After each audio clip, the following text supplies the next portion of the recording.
Welcome to CG शिक्षा मैडिनी साथ। चलिए आज हम लोग देखते हैं क्लास 12 फिजिक्स का लास्ट चैप्टर को हम लोग देखते हैं। ठीक है, ये लास्ट चैप्टर है, इसके बाद आप लोगों का कोर्स कंप्लीट है। क्लियर? तो चलिए क्लास 12 फिजिक्स का हम लोग लास्ट चैप्टर को देखते हैं, संचार व्यवस्था को। ठीक है, ये लास्ट चैप्टर आप लोग संचार व्यवस्था।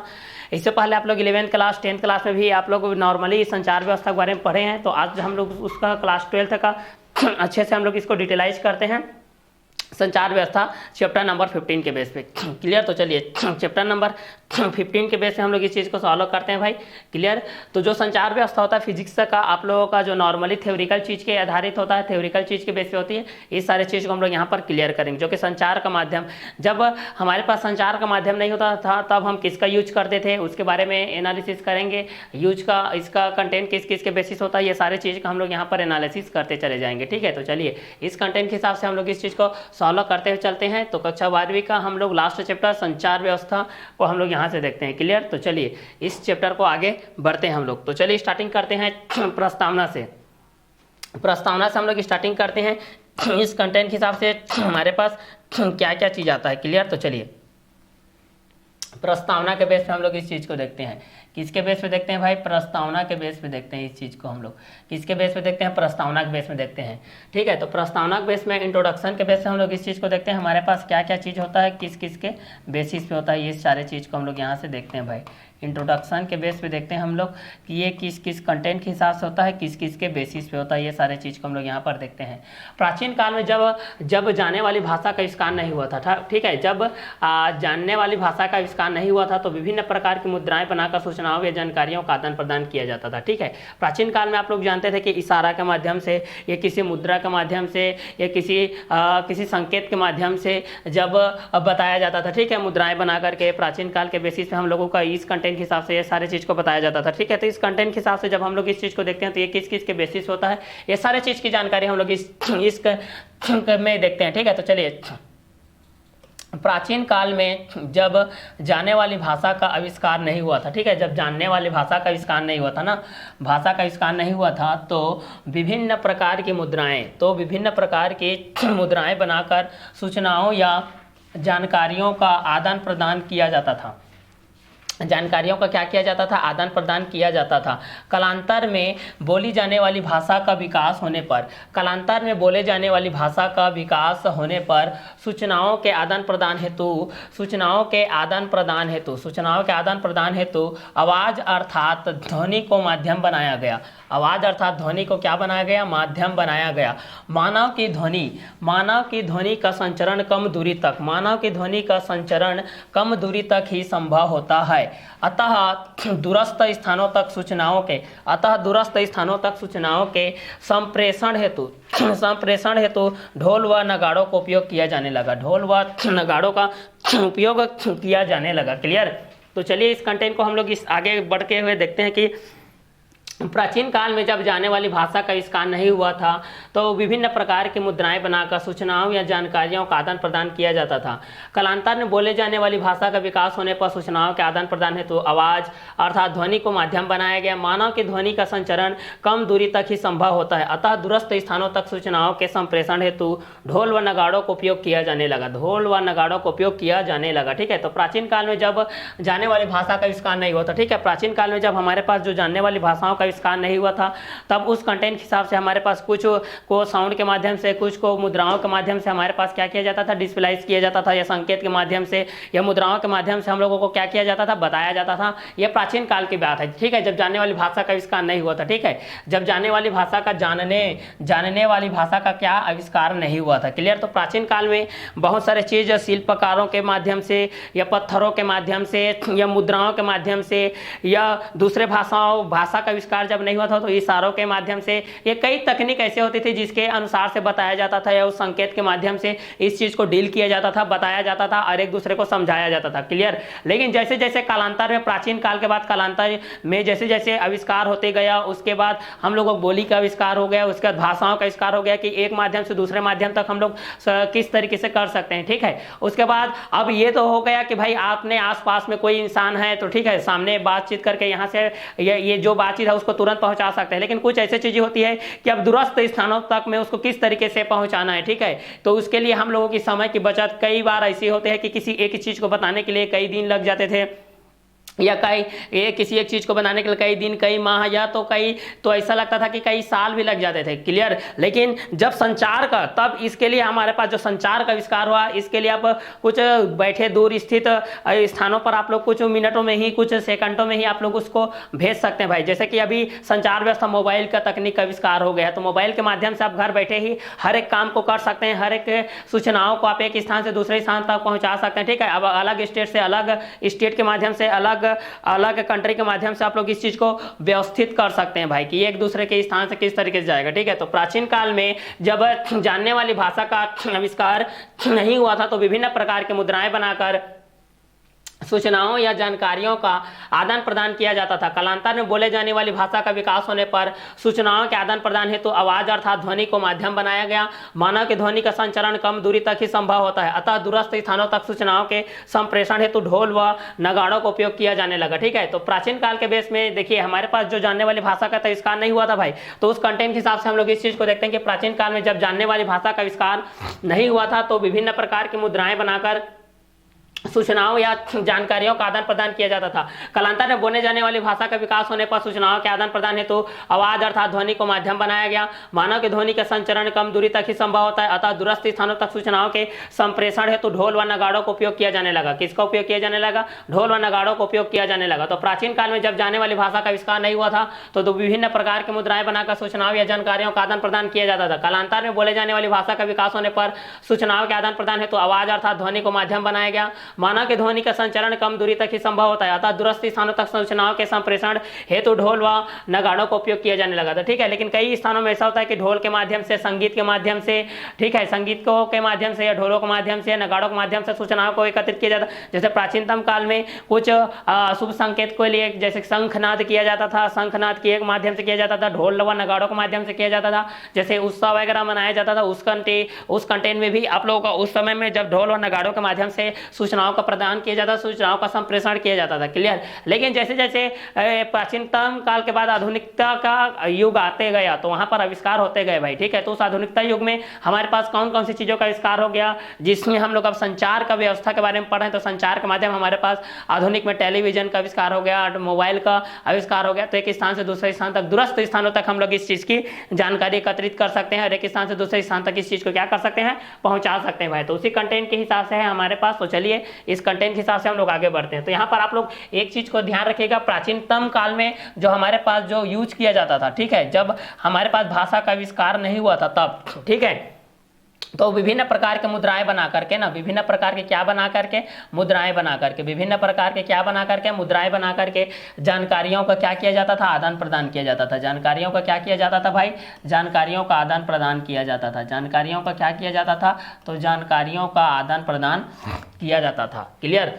तो इसमें जानकारियों का क्या किया जाता था, आदान प्रदान किया जाता था। तो प्राचीन काल में जब जाने वाली भाषा का आविष्कार नहीं हुआ था, तो विभिन्न प्रकार की मुद्राएं बनाकर सूचनाओं या जानकारियों का आदान प्रदान किया जाता था। कालांतर में बोले जाने वाली भाषा का विकास होने पर सूचनाओं के आदान प्रदान हेतु आवाज अर्थात ध्वनि के माध्यम बनाएगा। फिर जैसे जैसे हमारे पास कालांतर में बोले जाने वाली जितने भी भाषाएं, कालांतर में आधुनिकता युग में जब हम लोग आ गए, तो उसके बाद कालांतर में हमारे पास क्या क्या हो गया, बोले जाने वाली भाषा का, क्लियर, बोले जाने वाली भाषा का ना, किसका, बोले जाने वाली भाषा का, बोले जाने वाली भाषा का और विकास होने पर, किस होने पर, विकास होने पर, क्या होने पर भाई, विकास होने पर, विकास होने पर। ठीक है। तो कालांतर में बोले जाने वाली भाषा का विकास होने पर सूचनाओं का, किसका, सूचनाओं का, किसका आविष्कार होने लगा भाई, तो सूचनाओं का आविष्कार होने लगा। और सूचनाओं का भी क्या होने लगा भाई, तो सूचनाओं का भी आदान प्रदान होने लगा। सूचनाओं का भी क्या होने लगा, तो सूचनाओं का भी यहाँ पर हमारे पास क्या होने लगा भाई, तो आदान प्रदान होने लगा,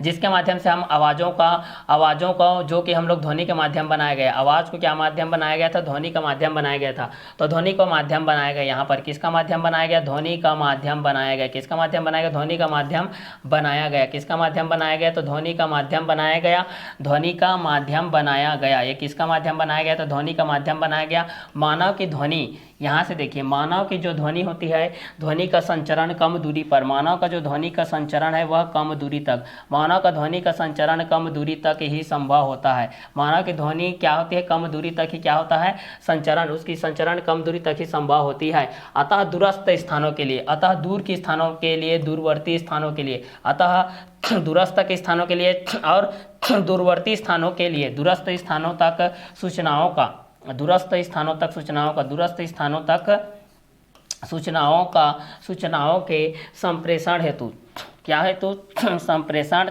हेतु ढोल व नगाड़ों का उपयोग किया जाने लगा। क्या किया जाने लगा? उपयोग किया जाने लगा। किसका किया जाने लगा? ढोल व नगाड़ों का उपयोग किया जाने लगा। ढोल व नगाड़ों का उपयोग क्या करने लगा? किया जाने लगा। ठीक है, तो प्राचीन काल में जब जाने वाली भाषा का आविष्कार नहीं हुआ था तो विभिन्न प्रकार के मुद्राएं बनाकर सूचनाओं या जानकारियों का आदान प्रदान किया जाता था। किसका किया जाता था? तो प्राचीन काल में जब जानने वाली भाषा का आविष्कार नहीं हुआ था तो विभिन्न प्रकार के मुद्राएं बनाकर सूचनाओं या जानकारियों का आदान प्रदान किया जाता था। कालांतर में बोले जाने वाली भाषा का विकास होने पर सूचनाओं के आदान प्रदान हेतु आवाज अर्थात ध्वनि को माध्यम बनाया गया। मानव के ध्वनि का संचरण कम दूरी तक ही संभव होता है, अतः दूरस्थ स्थानों तक सूचनाओं के संप्रेषण हेतु ढोल व नगाड़ों का उपयोग किया जाने लगा। क्लियर? तो प्राचीन काल में जब जाने वाली भाषा का आविष्कार नहीं हुआ था तो विभिन्न प्रकार की मुद्राएं बनाकर सूचनाओं या जानकारियों का आदान प्रदान किया जाता था। कालांतर में बोले जाने वाली भाषा का विकास होने पर सूचनाओं के आदान प्रदान हेतु आवाज अर्थात ध्वनि को माध्यम बनाया गया। मानव की ध्वनि का संचरण कम दूरी तक ही संभव होता है, अतः दूरस्थ स्थानों तक सूचनाओं के संप्रेषण हेतु ढोल व नगाड़ों का उपयोग किया जाने लगा। प्राचीन काल में जब जानने वाली भाषा का आविष्कार नहीं हुआ था तो विभिन्न प्रकार की मुद्राएं बनाकर सूचनाओं या जानकारियों का आदान प्रदान किया जाता था। कालांतर में बोले जाने वाली भाषा का विकास होने पर सूचनाओं के आदान प्रदान हेतु आवाज अर्थात ध्वनि को माध्यम बनाया गया। मानव की ध्वनि का संचरण कम दूरी तक ही संभव होता है, अतः दूरस्थ स्थानों तक सूचनाओं के संप्रेषण हेतु ढोल व नगाड़ों का उपयोग किया जाने लगा। ठीक है, तो प्राचीन काल में जब जानने वाली भाषा का आविष्कार नहीं हुआ था तो विभिन्न प्रकार की मुद्राएं बनाकर सूचनाओं या जानकारियों का आदान प्रदान किया जाता था। कालांतर में बोले जाने वाली भाषा का विकास होने पर सूचनाओं के आदान प्रदान हेतु आवाज अर्थात ध्वनि को माध्यम बनाया गया। मानव की ध्वनि का संचरण कम दूरी तक ही संभव होता है, अतः दूरस्थ स्थानों तक सूचनाओं के संप्रेषण हेतु ढोल व नगाड़ों का उपयोग किया जाने लगा था। ठीक है, तो प्राचीन काल में जब जानने वाली भाषा का आविष्कार नहीं हुआ था तो विभिन्न प्रकार की मुद्राएं बनाकर सूचनाओं या जानकारियों का आदान प्रदान किया जाता था। कालांतर में बोले जाने वाली भाषा का विकास होने पर सूचनाओं के आदान प्रदान हेतु आवाज अर्थात ध्वनि को माध्यम बनाया गया। मानव के ध्वनि का संचरण कम दूरी तक ही संभव होता है, अतः दूरस्थ स्थानों तक सूचनाओं के संप्रेषण हेतु ढोल व नगाड़ों का उपयोग किया जाने लगा। ठीक है, तो प्राचीनतम काल में जो ढोल व नगाड़ों का उपयोग किया जाता था, ठीक है, ढोल का उपयोग किया जाता था या किसका उपयोग किया जाता था? नगाड़ा का उपयोग किया जाता था या नगाड़ों का उपयोग किया जाता था। ठीक है, तो ढोलों का उपयोग किया जाता था, ढोल का उपयोग किया जाता था, नगाड़ों का उपयोग किया जाता था। उसका धीरे धीरे तकनीक व्यवस्था आगे बढ़ती गई, फिर टेलीविज़न का आविष्कार हो गया। संचार के माध्यम से टेलीविज़न, अगर दूरवर्ती स्थान में हमारे पास क्या क्या हो रहा है इसकी सूचना हम लोग टेलीविज़न के माध्यम से प्राप्त कर सकते हैं। अब धीरे धीरे ये बढ़ते चला गया तो हम लोग अब इस चीज़ को अपने मोबाइल में देख सकते हैं। भाई मोबाइल के माध्यम से हम लोग इस चीज़ को क्या कर सकते हैं? जान सकते हैं। ठीक है, तो सूचनाओं के माध्यम का आविष्कार धीरे धीरे आप बढ़ते गए कि आप अब इंसान के पैकेटों तक सीमित होकर के रह गए। ठीक है, पैकेट के माध्यम से आप जब चाहें जहाँ चाहें इस न्यूज़ को देख सकते हैं। भाई किसी भी स्थिति में करेंट में इलाके में क्या हो रहा है, किसी इलाके में क्या हो रहा है, ट्रेन कहाँ पर है, किस स्थान पे है, ठीक है, वेयर इज़ माई ट्रेन के माध्यम से आप लोग इस चीज़ को आप लोग यहाँ से जान सकते हैं भाई। ठीक है, तो देखिए आधुनिकता युग में इसका विस्तार कहाँ से कहाँ तक हो गया है, बहुत ही दूरवर्ती इलाकों से बहुत ही पास से होकर के चला गया है। ठीक है, तो यहाँ से हम लोग इस चीज़ को जानते हैं कि प्राचीन काल में जो चीज़ होती थी, प्राचीन काल में जो चीज़ों को बताने के लिए कई दिन लगते थे, कई हफ्ते लग जाते थे, कई महीने लग जाते थे, यहाँ तक तो कोई चीज़ ऐसी होती थी जिसको कई साल भी लग जाते थे। ठीक है, तो प्राचीनतम काल के अनुसार जब कालांतर में आधुनिकता युग का जन्म हुआ, कालांतर में हमारे पास आधुनिक युग का जन्म हुआ, आधुनिकता का जन्म हुआ। ठीक है, तो इस हिसाब से हम लोग इस चीज़ को कंटेंट के हिसाब से हम लोग इस चीज़ को जानते हैं। तो इस कंटेंट के हिसाब से हमारे पास क्या क्या कंटेंट होते हैं और किस किस के बेसिस पे होते हैं, इस चीज़ के अनुसार हम लोग इस चीज़ को जानते हैं। ठीक है, तो चलिए इस कंटेंट के हिसाब से हमारे पास क्या क्या कंटेंट होगा और किस किस के बेसिस पे होगा, ये सारे चीज़ को हम लोग यहाँ से जानते जाते हैं भाई। ठीक है, तो चलिए इस कंटेंट के हिसाब से हमारे पास क्या क्या कंटेंट होगा, किस किस के बेसिस पे होगा, सारे चीज़ को हम लोग यहाँ से जानते हैं। क्लियर? तो चलिए यहाँ से हम लोग किस किस कंटेंट के हिसाब से जानेंगे, इस चीज़ को हम लोग यहाँ से जानते हैं। क्लियर? तो चलिए यहाँ से हम लोग इस चीज़ को जानते हैं, जैसे कि हमारे पास ये किस किस कंटेंट के हिसाब से आता है, इस चीज़ को हम लोग यहाँ से जानेंगे। क्लियर? तो आगे हम लोग क्या क्या चीज़ को देखते हैं, किस किस के बेसिस पे होगा, तो इस चीज़ को हम लोग यहाँ से जानते हैं। क्लियर? तो चलिए इस कंटेंट के हिसाब से हम लोग इस चीज़ को जानेंगे कि प्राचीन काल में जब जानने वाली भाषा का आविष्कार नहीं हुआ था तो विभिन्न प्रकार की मुद्राएं किस किस के बेसिस से होता था, ये सारे चीज़ को हम लोग यहाँ से देखेंगे। ठीक है, चलिए, तो यहाँ से हम लोग इस चीज़ को देखते हैं प्राचीन काल में हमारे पास क्या क्या कंटेंट होता है, किस किस के बेसिस पे होता है। तो जैसे कि प्राचीन काल के बेस पे हम लोग इस चीज़ को जानते हैं, तो हमारे पास क्या क्या कंटेंट के माध्यम से होता है, किस किस के बेसिस पे होता है, ये सारे चीज़ को हम लोग यहाँ से जानेंगे भाई। तो इस बेसिस पे प्राचीन काल में जब जानने वाली भाषा का आविष्कार नहीं हुआ था तो विभिन्न प्रकार की मुद्राएं बनाकर सूचनाओं या जानकारियों का आदान प्रदान किया जाता था। कालांतर में बोले जाने वाली भाषा का विकास होने पर सूचनाओं का आदान प्रदान है तो आवाज़ अर्थात ध्वनि को माध्यम बनाया गया। क्लियर। चलिए, तो इस कंटेंट के हिसाब से हमारे पास क्या क्या चीज़ आते हैं, किस किस के बेसिस पे आते जाते हैं, ये सारे चीज़ को हम लोग यहाँ से देखते जाते हैं। ठीक है, तो प्राचीन काल में जब जानने वाली भाषा का आविष्कार नहीं हुआ था तो विभिन्न प्रकार के मुद्राएं बनाकर सूचनाओं या जानकारियों का आदान प्रदान किया जाता था। कालांतर में बोले जाने वाली भाषा का विकास होने पर सूचनाओं के आदान प्रदान हेतु आवाज़ अर्थात ध्वनि को माध्यम बनाया गया। मानव की ध्वनि का संचरण कम दूरी तक ही संभव होता है, अतः दूरस्थ स्थानों तक सूचनाओं के संप्रेषण हेतु ढोल या नगाड़ों का उपयोग किया जाता था। किसका उपयोग किया जाता था? ढोल या नगाड़ों का उपयोग किया जाता था। क्लियर। तो इस कंटेंट के हिसाब से हम लोग इस चीज़ को देखते हैं तो हमारे पास क्या क्या कंटेंट आ जाते हैं और किस किस के बेसिस पे आ जाते हैं, किस किस कंटेंट के हिसाब से आते जाते हैं, ये सारे चीज़ को हम लोग यहाँ से देखते जाते हैं भाई। ठीक है, तो प्राचीन काल में जब जानने वाली भाषा का आविष्कार नहीं हुआ था तो विभिन्न प्रकार की मुद्राएं बनाकर सूचनाओं या जानकारियों का आदान प्रदान किया जाता था। कालांतर में बोले जाने वाली भाषा का विकास होने पर सूचनाओं के आदान प्रदान हेतु आवाज़ अर्थात ध्वनि को माध्यम बनाया गया। मानव की ध्वनि का संचरण कम दूरी तक ही संभव होता है, अतः दूरस्थ स्थानों तक सूचनाओं के संप्रेषण हेतु ढोल व नगाड़ों का उपयोग किया जाने लगा। तो प्राचीन काल में जब जाने वाली भाषा का आविष्कार नहीं हुआ था तो विभिन्न प्रकार की मुद्राएं बनाकर सूचनाओं या जानकारियों का आदान प्रदान किया जाता था। कालांतर में बोले जाने वाली भाषा का विकास होने पर सूचनाओं के आदान प्रदान हेतु आवाज़ अर्थात ध्वनि को माध्यम बनाया गया। मानव की ध्वनि का संचरण कम दूरी तक ही संभव होता है, अतः दूरस्थ स्थानों तक सूचनाओं के संप्रेषण हेतु ढोल व नगाड़ों का उपयोग किया जाने लगा। प्राचीन काल में जब जाने वाली भाषा का आविष्कार नहीं हुआ था तो विभिन्न प्रकार की मुद्राएं बनाकर सूचनाओं या जानकारियों का आदान प्रदान किया जाता था। कालांतर में बोले जाने वाली भाषा के विकास होने पर सूचनाओं के आदान प्रदान हेतु आवाज़ अर्थात ध्वनि को माध्यम बनाया गया। मानव की ध्वनि का संचरण कम दूरी तक ही संभव होता है, अतः दूरस्थ स्थानों तक सूचनाओं के संप्रेषण हेतु ढोल व नगाड़ों का उपयोग किया जाने लगा। क्लियर। तो प्राचीन काल में जब जाने वाली भाषा का आविष्कार नहीं हुआ था तो विभिन्न प्रकार की मुद्राएं बनाकर सूचनाओं या जानकारियों का आदान प्रदान किया जाता था। कालांतर में बोले जाने वाली भाषा का विकास होने पर सूचनाओं के आदान प्रदान हेतु आवाज़ अर्थात ध्वनि को माध्यम बनाया गया। मानव की ध्वनि का संचरण कम दूरी तक ही संभव होता है, अतः दूरस्थ स्थानों तक सूचनाओं के संप्रेषण हेतु ढोल व नगाड़ों का उपयोग किया जाने लगा। क्लियर। तो प्राचीन काल में जब जाने वाली भाषा का आविष्कार नहीं हुआ था तो विभिन्न प्रकार की मुद्राएं बनाकर सूचनाओं या जानकारियों का आदान प्रदान किया जाता था। कालांतर में बोले जाने वाली भाषा का विकास होने पर सूचनाओं के आदान प्रदान हेतु आवाज़ अर्थात ध्वनि को माध्यम बनाया गया। मानव की ध्वनि का संचरण कम दूरी तक ही संभव होता है, अतः दूरस्थ स्थानों तक सूचनाओं के संप्रेषण हेतु ढोल व नगाड़ों का उपयोग किया जाने लगा। क्लियर। तो प्राचीन काल में जब जाने वाली भाषा का आविष्कार नहीं हुआ था तो विभिन्न प्रकार की मुद्राएं बनाकर सूचनाओं या जानकारियों का आदान प्रदान किया जाता था।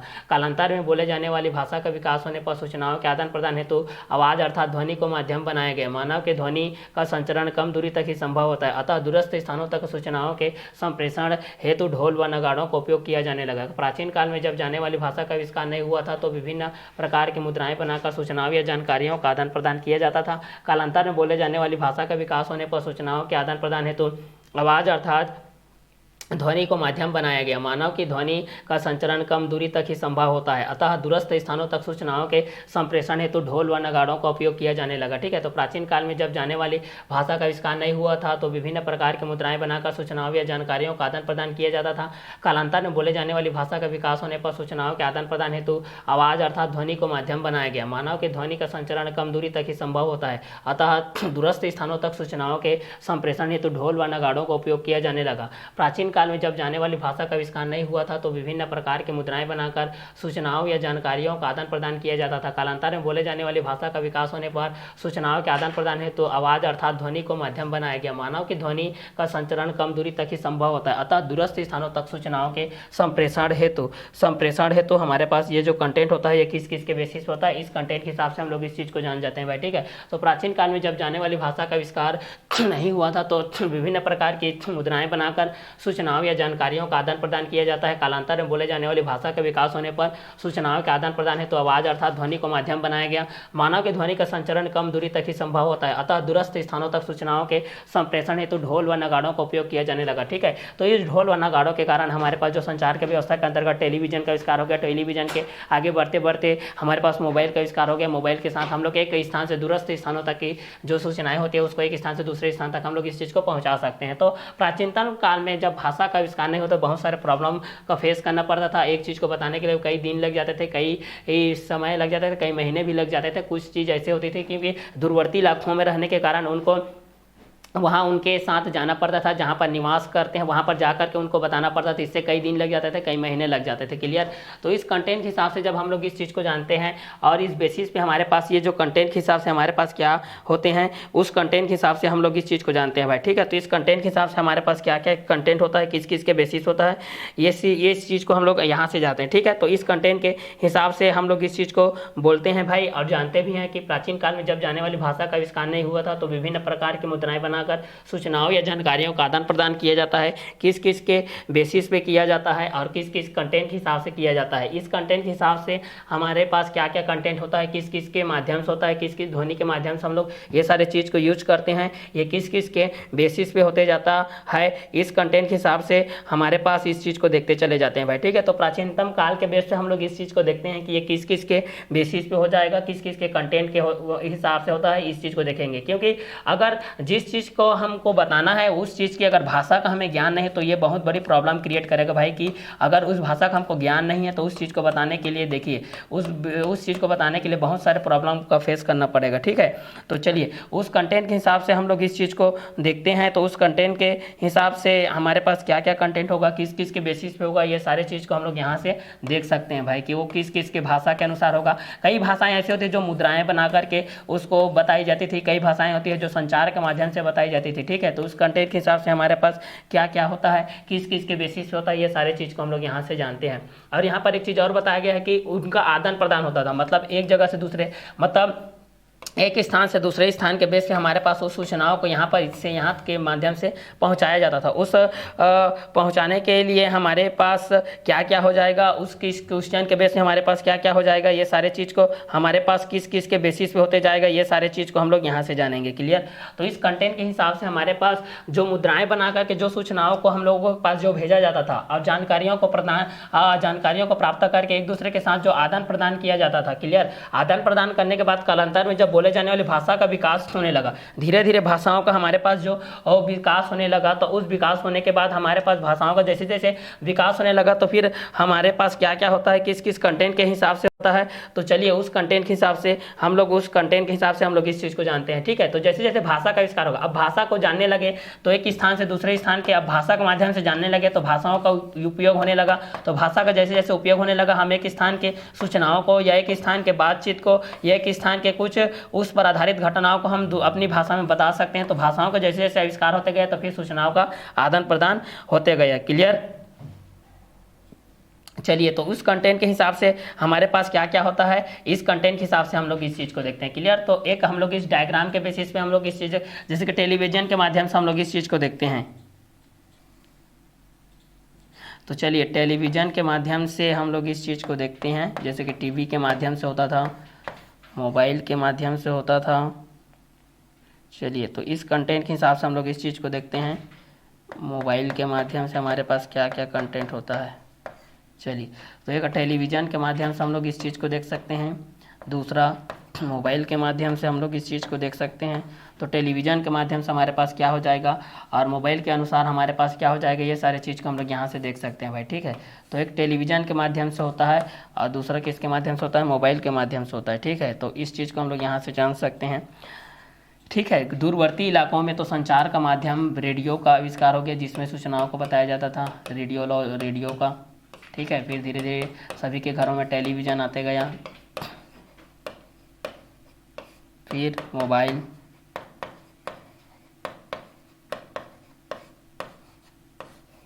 चलिए तो रेडियो, फिर टेलीविज़न, फिर मोबाइल, रेडियो, टेलीविज़न, फिर मोबाइल।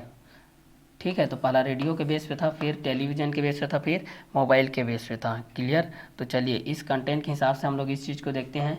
एक रेडियो के बेस पे देखते हैं, फिर टेलीविज़न के बेस पे देखते हैं, फिर मोबाइल के बेस पे हमारे पास क्या होता है इस चीज़ को देखते हैं। तो एक संचार के माध्यम से हमारे पास जब संचार व्यवस्था आया,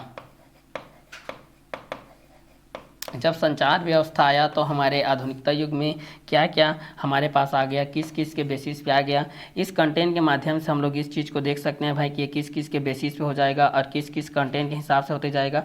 इस कंटेंट के हिसाब से हम लोग ये सारे चीज़ को हम लोग क्या कर सकते हैं, जान सकते हैं भाई। क्लियर। तो इस कंटेंट के हिसाब से हम लोग इस चीज़ को देखेंगे तो हमारे पास क्या क्या आएगा और किस किस के बेसिस पे आएगा, ये सारे चीज़ को हम लोग यहाँ से क्या कर सकते हैं, जान सकते हैं भाई। क्लियर। तो इस कंटेंट के हिसाब से हम लोग इस चीज़ के बेसिस हमारे पास क्या क्या होगा, किस किस के बेसिस पे होगा, ये सारे चीज़ को हम लोग यहाँ से जान सकते हैं। तो रेडियो के माध्यम से जो सूचनाएं को एक स्थान से दूसरे स्थान तक जो भेजा जाता था, टेलीविज़न के माध्यम से दिखाया जाता है, मोबाइल के माध्यम से इसको प्रसारित किया जाता है, ये सारे चीज़ को कंटेंट के माध्यम से हम लोग इस चीज़ को यहाँ से जानते हैं भाई। ठीक है कि ये किस किस के बेसिस पे होगा, किस किस कंटेंट के अकॉर्डिंग में होगा। क्लियर। तो इस कंटेंट के हिसाब से हम लोग इस चीज़ को क्या करते जाते हैं, देखते जाते हैं भाई कि आगे क्या क्या होता है। ठीक है। तो प्राचीनतम काल के बेस में हमारे पास बहुत सारे तकलीफ़ों का जो सामना करना पड़ता था, संचार व्यवस्था के आ जाने से ये सारे प्रॉब्लम क्या हो गए, सॉल्व हो गए। तो ये किस किस कंटेंट के हिसाब से हो जाएगा, इस कंटेंट के हिसाब से हम लोग इस चीज़ को देखते हैं। ठीक है। तो चलिए इस कंटेंट के हिसाब से हम लोग इस चीज़ को देखते हैं। तो चलिए प्राचीन काल के बेस पे हमारे पास जो जब जानने वाली भाषा का आविष्कार नहीं हुआ था, देखिए भाषा का आविष्कार नहीं हुआ तो बहुत सारे प्रॉब्लम क्रिएट हुआ था। यहाँ से क्या हुआ था, प्राचीन काल में जब जानने वाली भाषा का आविष्कार नहीं हुआ था तो विभिन्न प्रकार की मुद्राएं बनाकर सूचनाओं या जानकारियों का आदान प्रदान किया जाता था। कालांतर में जब बोले जाने वाली भाषा का विकास होने लगा तो सूचनाओं के आदान प्रदान हेतु आवाज़ के माध्यम से हम लोग इस चीज़ को देखते हैं। तो इस कंटेंट के हिसाब से हमारे पास क्या क्या चीज़ होता है, इस कंटेंट के हिसाब से हम लोग इस चीज़ को देखते हैं। क्लियर। तो इस कंटेंट के हिसाब से हमारे पास क्या क्या चीज़ होगा, ये सारे चीज़ को देखते हैं। तो इसमें मेन जो ध्वनि को फोकस किया गया है, यहाँ पर हमारे पास जो ध्वनि को फोकस किया गया है, ध्वनि मेन है यहाँ पर, क्योंकि अगर भाषा भी सीख जाते हैं तो उसमें ध्वनि का मेन है। क्योंकि अगर आप प्रॉपरली उसको साउंड को आप लोग मेंटेन नहीं कर पाते हैं, उस साउंड को आप लोग बोल नहीं पाते हैं, तब ये बहुत सारी दिक्कत क्रिएट करेगा। ठीक है। तो इस कंटेंट के हिसाब से हमारे पास ये ध्वनि को हम लोग इस चीज़ को मेन लेकर के देखेंगे कि ध्वनि किस किस के बेसिस पे हो जाएगा। क्लियर। तो चलिए उस क्वेश्चन के हिसाब से हमारे पास क्या क्या होगा उसके बेस पे हम लोग इस चीज़ को देखते हैं। क्लियर। तो प्राचीन काल में जब जाने वाली भाषा का आविष्कार नहीं हुआ था तो विभिन्न प्रकार की मुद्राएं बनाकर सूचनाओं का, जानकारियों का क्या किया जाता था, आदान प्रदान किया जाता था। इस आदान प्रदान के कारण हमारे पास बहुत सारे क्वेश्चन के बेसिस पे आते थे। तो ये सारे चीज़ को हम लोग यहाँ से देख करके सॉल्व करते हैं भाई। यहाँ पर ध्वनि को मेन फोकस किया गया है, ध्वनि को ही माध्यम बनाया गया है कि मानव के ध्वनि का संचरण कम दूरी तक ही संभव होता है, अतः दूरस्थ स्थानों तक सूचनाओं के लिए। देखिए अगर आपके मानव की जो ध्वनि है वह तो आप लोगों के बहुत ही कम दूरी तक है, मतलब कुछ कम स्थान तक, जैसे कि यहाँ एक बिल्डिंग से दूसरे बिल्डिंग ये कुछ 50 मीटर 100 मीटर के बेस आप लोग उसको साउंड के माध्यम से आप लोग या कुछ माध्यम से आप लोग कर सकते हैं, लेकिन केवल ध्वनि के माध्यम से ही हम लोग एक स्थान से दूसरे स्थान तक दूरवर्ती इलाकों में नहीं पहुंचा सकते। उसके लिए संचार व्यवस्था का आविष्कार किया गया। ठीक है। तो संचार व्यवस्था के अंतर्गत हमारे पास क्या क्या चीज़ आते हैं और क्या क्या कंटेंट आते हैं, ये सारे चीज़ को हम लोग यहाँ से देखते हैं भाई। ठीक है। तो चलिए आगे का कंटेंट को देखते हैं हमारे पास। तो श्रव्य शक्ति के साथ साथ यहाँ से देखिए, श्रव्य शक्ति के साथ साथ यहाँ से देखिए हमारे पास जो यहाँ पर आ गए, श्रव्य शक्ति के साथ साथ दृष्टि शक्ति का भी उपयोग सूचनाओं के संप्रेषण में हुआ। ठीक है। यहाँ से देखिए श्रव्य शक्ति हमारे पास श्रवण करना जो होता है ना, तो श्रव्य शक्ति यहाँ से देखिए श्रव्य शक्ति के साथ साथ, श्रव्य शक्ति के साथ साथ यहाँ से देखिए ये जो आप लोगों की श्रव्य शक्ति है इसके साथ साथ हम लोग श्रव्य शक्ति के साथ साथ इसी चीज़ को बोला जा रहा है। श्रव्य शक्ति के साथ साथ दृष्टि शक्ति का उपयोग भी सूचनाओं के संप्रेषण में प्राचीन काल से किया जाता रहा है। श्रव्य शक्ति के साथ साथ दृष्टि शक्ति का उपयोग भी सूचनाओं के संप्रेषण में प्राचीन काल से किया जाता रहा। निर्वात नालिकाओं में जैसे डायोड, ट्रायोड आदि, जैसे कि डायोड, ट्रायोड आदि आविष्कार ने रेडियो तरंगों के माध्यम से सूचना प्रसार के क्षेत्र में बहुत क्रांति उत्पन्न की। और आज ट्रायोड का स्थान ट्रांजिस्टर ने ले लिया है। किसने ले लिया है? ट्रांजिस्टर ने ले लिया भाई। तो उसी चीज़ को बोला जा रहा है कि श्रव्य शक्ति के साथ साथ दृष्टि शक्ति का उपयोग, किसका? दृष्टि शक्ति का। यहाँ से देखिए दृष्टि शक्ति का, ये आप लोगों को दृष्टि हो गया, ये आप लोगों को शक्ति हो गया। श्रव्य शक्ति के साथ साथ दृष्टि शक्ति का उपयोग भी सूचनाओं के संप्रेषण में, सूचनाओं के संप्रेषण में, सूचनाओं के संप्रेषण में, संप्रेषण में, संप्रेषण में, सूचनाओं के संप्रेषण में। क्लियर। श्रव्य शक्ति के साथ साथ दृष्टि शक्ति का उपयोग भी सूचनाओं के संप्रेषण में प्राचीन काल से किया जाता रहा है, प्राचीन काल से किया जाता रहा है, प्राचीन काल से किया जाता रहा है।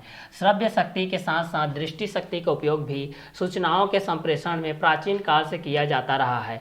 निर्वात नालिकाओं जैसे, निर्वात नालिकाओं जैसे डायोड का, ट्रायोड का आदि का, निर्वात नालिकाओं में जैसे डायोड का, ट्रायोड का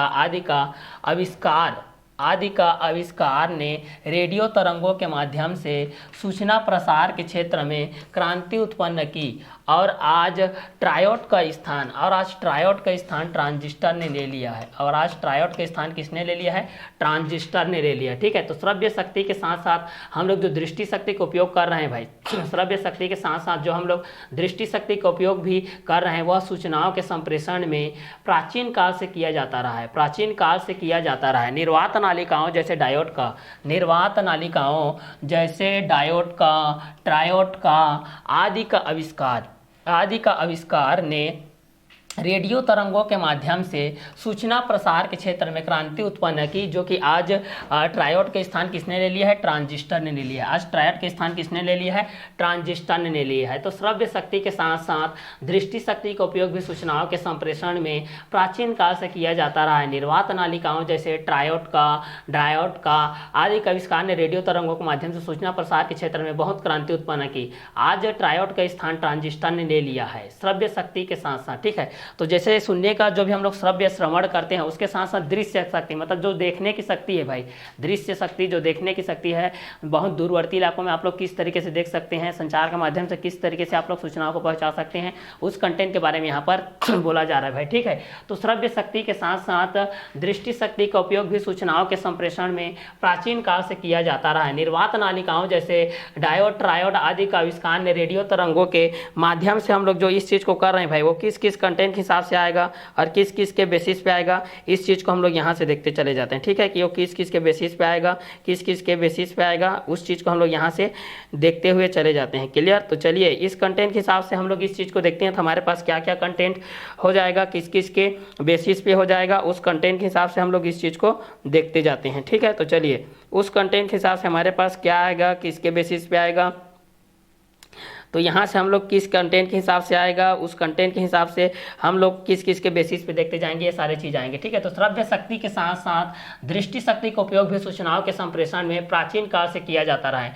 निर्वात नालिकाओं जैसे डायोड का, ट्रायोड का आदि का आविष्कार ने रेडियो तरंगों के माध्यम से सूचना प्रसार के क्षेत्र में क्रांति उत्पन्न की और आज यह ट्रायोड के स्थान ट्रांजिस्टर ने ले लिया है। जो हमारे पास ट्रायोड रहता था उसका स्थान आज किसने ले लिया है? ट्रांजिस्टर ने ले लिया। जैसे कि हम लोग दो तरीके से ट्रांजिस्टर जो पढ़ते थे ना, पीएनपी ट्रांजिस्टर पढ़ते थे, पीएनपी ट्रांजिस्टर और एनपीएन ट्रांजिस्टर, पीएनपी ट्रांजिस्टर और क्या पढ़ते थे? एनपीएन ट्रांजिस्टर, पीएनपी ट्रांजिस्टर पढ़ते थे और एनपीएन ट्रांजिस्टर के बेस पे हम लोग इस चीज़ को पढ़ते थे। तो इस कंटेंट के हिसाब से हमारे पास क्या क्या कंटेंट आता है और किस किस के बेसिस पे आता है, ये सारे चीज़ को हम लोग यहाँ से देखते हैं भाई। ठीक है, तो पीएनपी ट्रांजिस्टर के बेस पे हम लोग देखते थे और एनपीएन ट्रांजिस्टर के बेस पे देखते थे। ये ट्रांजिस्टर के प्रकाश के बेस पे आता था, जिसमें अभिलाक्षणिक वक्र के बेस पे हम लोग दोनों चीज़ों को अलग अलग मेंटेन करके क्या करते थे? देखते जाते थे। ठीक है, तो यहाँ पर ये चीज़ जो आता है श्रव्य शक्ति के साथ साथ दृष्टि शक्ति का उपयोग भी सूचनाओं के संप्रेषण में प्राचीन काल से किया जाता रहा है। निर्वात नालिकाओं जैसे डायोड का, ट्रायोड का आदि का आविष्कार ने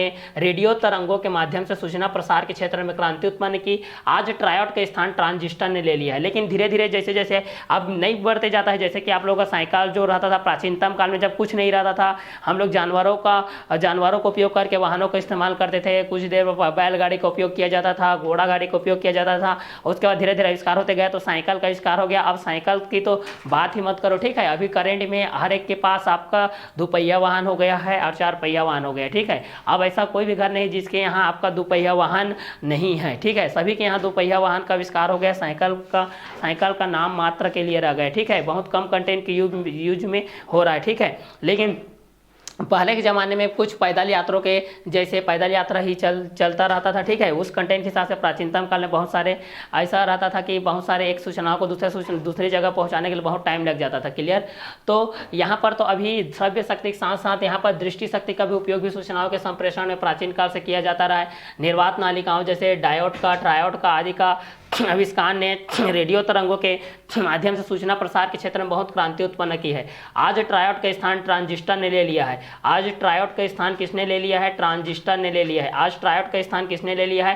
ट्रांजिस्टर ने ले लिया है। तो ट्रांजिस्टर के बेस पर जब हम लोग इस चीज को देखते हैं कि श्रव्य शक्ति के साथ साथ दृष्टि शक्ति का उपयोग भी सूचनाओं के संप्रेषण में प्राचीन काल से किया जाता रहा है। निर्वात नालिकाओं जैसे डायोड का, ट्रायोड का आदि का आविष्कार ने रेडियो तरंगों के माध्यम से सूचना प्रसार के क्षेत्र में क्रांति उत्पन्न की है। आज ट्रायोड का स्थान ट्रांजिस्टर ने ले लिया है। श्रव्य शक्ति के साथ साथ दृष्टि शक्ति का उपयोग भी सूचनाओं के संप्रेषण में प्राचीन काल से किया जाता रहा है। निर्वात नालिकाओं जैसे डायोड का, ट्रायोड का आदि का आविष्कार ने रेडियो तरंगों के माध्यम से सूचना प्रसार के क्षेत्र में क्रांति उत्पन्न की है। आज ट्रायोड का स्थान ट्रांजिस्टर ने ले लिया है। श्रव्य शक्ति के साथ साथ दृष्टि शक्ति का उपयोग भी सूचनाओं के संप्रेषण में प्राचीन काल से किया जाता रहा है। निर्वात नालिकाओं जैसे डायोड का, ट्रायोड का आदि का आविष्कार ने रेडियो तरंगों के माध्यम से सूचना प्रसार के क्षेत्र में क्रांति उत्पन्न की है। आज ट्रायोड का स्थान ट्रांजिस्टर ने ले लिया है। तो श्रव्य शक्ति के साथ साथ दृष्टि शक्ति का उपयोग भी सूचनाओं के संप्रेषण में प्राचीन काल से किया जाता रहा है। निर्वात नालिकाओं जैसे डायोड का, ट्रायोड का आदि का आविष्कार ने रेडियो तरंगों के माध्यम से सूचना प्रसार के क्षेत्र में क्रांति उत्पन्न की है। आज ट्रायोड का स्थान ट्रांजिस्टर ने ले लिया है, ठीक है। तो धीरे धीरे जैसे जैसे श्रव्य शक्ति के साथ साथ दृष्टि शक्ति का उपयोग भी होने लगा तो उस सूचनाओं के संप्रेषण में प्राचीन काल से किया जाता रहा। निर्वात नालिकाओं जैसे डायोड का, ट्रायोड का आदि का आविष्कार ने रेडियो तरंगों के माध्यम से सूचना प्रसार के क्षेत्र में क्रांति उत्पन्न की है। आज ट्रायोड का स्थान ट्रांजिस्टर ने ले लिया है। तो श्रव्य शक्ति के साथ साथ दृष्टि शक्ति का उपयोग भी सूचनाओं के संप्रेषण में प्राचीन काल से किया जाता रहा है। निर्वात नालिकाओं जैसे डायोड का, ट्रायोड का आदि का आविष्कार ने रेडियो तरंगों के माध्यम से सूचना प्रसार के क्षेत्र में क्रांति उत्पन्न की है। आज ट्रायोड का स्थान ट्रांजिस्टर ने ले लिया है। तो श्रव्य शक्ति के साथ साथ दृष्टि शक्ति का उपयोग भी सूचनाओं के संप्रेषण में प्राचीन काल से किया जाता रहा है। निर्वात नालिकाओं जैसे डायोड का, ट्रायोड का आदि का आविष्कार ने भी रेडियो तरंगों के माध्यम से सूचना प्रसार के क्षेत्र में क्रांति उत्पन्न की है।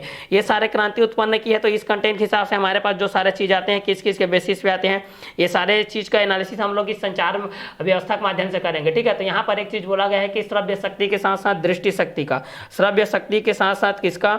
दृष्टि शक्ति का यहाँ पर आविष्कार के माध्यम से यहाँ पर बोला गया है। तो इस कंटेंट के हिसाब से आप लोग इस चीज को देखिएगा कि ये श्रव्य शक्ति के साथ साथ दृष्टि शक्ति का उपयोग किस तरीके से किया जाता है, इनका सूचनाओं का संप्रेषण प्राचीन काल से किया जाता है। तो निर्वात नालिकाओं में किस तरीके से किया जाता है, डायोड का, ट्रायोड का आदि का आविष्कार रेडियो तरंगों के माध्यम से किस बेसिस पे होता है, सूचना प्रसार इसके क्षेत्र में किस तरीके से होता है। इस पर अगर रेडियो के बेस पे हमारे पास जो सूचनाओं का संप्रेषण होता था प्राचीन काल में, ठीक है। निर्वात नालिकाओं जैसे डायोड का, ट्रायोड का आदि का आविष्कार ने रेडियो तरंगों के लिए हमारे पास जो कंटेंट के हिसाब से किया है, वो रेडियो तरंगों के लिए भी हमारे पास जो कंटेंट के माध्यम से आते गया वो आप लोगों के लिए उस कंटेंट के माध्यम से भी आप लोगों का बढ़ते चला गया, ठीक है। तो रेडियो तरंगों के माध्यम से जो चीज़ इस तरीके से आते हैं, ये सारे चीज़ भी एक दूसरे को क्या करते जाते हैं, क्लियर करते जाते हैं, ठीक है। तो इस कंटेंट के बेसिस पे भी आप लोग देखिएगा कि श्रव्य शक्ति के साथ साथ दृष्टि शक्ति का उपयोग भी सूचनाओं के संप्रेषण में प्राचीन काल से किया जाता रहा है। निर्वात नालिकाओं जैसे डायोड का, ट्रायोड का आदि का आविष्कार ने रेडियो तरंगों के माध्यम से सूचना प्रसार के क्षेत्र में क्रांति उत्पन्न की है।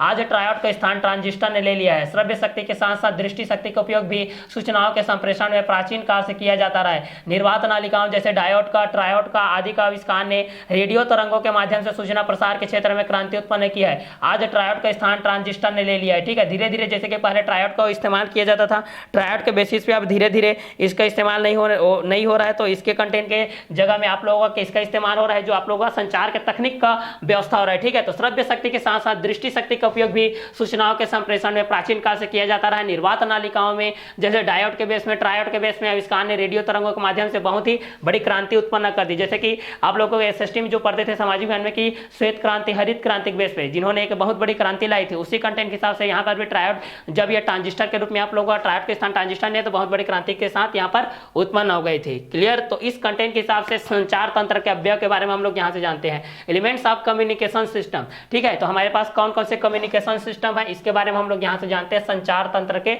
अवयव के बारे में जानते हैं भाई कि वास्तव में संचार तंत्र के अवयव किस किस के बेसिस पे होते हैं और किस किस कंटेंट के हिसाब से होते हैं, किस किस के अनुसार ये सारे चीज आते जाते हैं। ठीक है, तो संचार तंत्र का अवयव में हम लोग इस चीज को जानते हैं, एलिमेंट्स ऑफ को कम्युनिकेशन सिस्टम। संचार तंत्र का अवयव एलिमेंट्स ऑफ को कम्युनिकेशन सिस्टम। संचार तंत्र के मुख्यतः 3 भाग होते हैं। संचार तंत्र के कितने भाग होते हैं, तो संचार तंत्र के मुख्यतः 3 भाग होते हैं। ठीक है, तो पहला होता है ट्रांसमीटर होता है, पहला ट्रांसमीटर होता है, दूसरा होता है कम्युनिकेशन चैनल होता है और तीसरा होता है रिसीवर। और तीसरा क्या होता है, रिसीवर, जो जनरल पे हम लोग रिसीवर यूज करते हैं ना, जो आप लोग DTH direct to home, DTH DTH use करते हैं, डीटीएच यूज करते हैं, डीटीएच यूज करते हैं, टाटा स्काई यूज जो करते हैं, डिश टीवी के बेस पे आप लोग जो चीज करते हैं, जो केबल के वायर के माध्यम से जो आप लोग यूज करते हैं भाई, उस कंटेंट में आप लोग रिसीवर का एक माध्यम होता है। ठीक है, जो कि अभिग्राही का माध्यम होता है। ठीक है, तो इस कंटेंट के अनुसार से हमारे पास जो कम्युनिकेशन सिस्टम का जो एलिमेंट्स है वो आप लोगों का 3 टाइप्स होते हैं। पहला आप लोगों का ट्रांसमीटर होता है जिसको प्रेषित बोला जाता है। पहला क्या होता है, ट्रांसमीटर होता है, पहला जो कंटेंट होता है वो क्या होता है भाई, ट्रांसमीटर होता है। दूसरा जो कंटेंट होता है वह कम्युनिकेशन चैनल, संचार चैनल होता है। और जो तीसरा होता है उसको हम लोग बोलते हैं रिसीवर, मतलब अभिग्राही। इसका कार्य सूचनाओं को ग्रहण करना होता है और संचार तंत्र वैद्युतीय, इलेक्ट्रॉनिक अथवा प्रकाशिक हो सकता है। ठीक है, फिर इसको कनेक्ट करके हम लोग टेलीविजन के माध्यम से उसको चलचित्र कर सकते हैं, वीडियो लॉजिक कर सकते हैं, वीडियो के माध्यम से देख सकते हैं, ऑडियो के माध्यम से भी हम लोग इस चीज को देख सकते हैं। तो संचार तंत्र के अवयव के माध्यम से हम लोग इस चीज को जानते हैं भाई। तो संचार तंत्र के मुख्यतः 3 भाग होते हैं। संचार तंत्र के कितने भाग होते हैं, मुख्यतः 3 भाग होते हैं। पहला प्रेषित ट्रांसमीटर, दूसरा होता है कम्युनिकेशन चैनल, तीसरा होता है अभिग्राही रिसीवर। तो पहला होता है ट्रांसमीटर भाई। पहला हम लोग किसके बारे में जानेंगे, ट्रांसमीटर। ट्रांसमीटर ये होता है हमारा पास ट्रांसमीटर।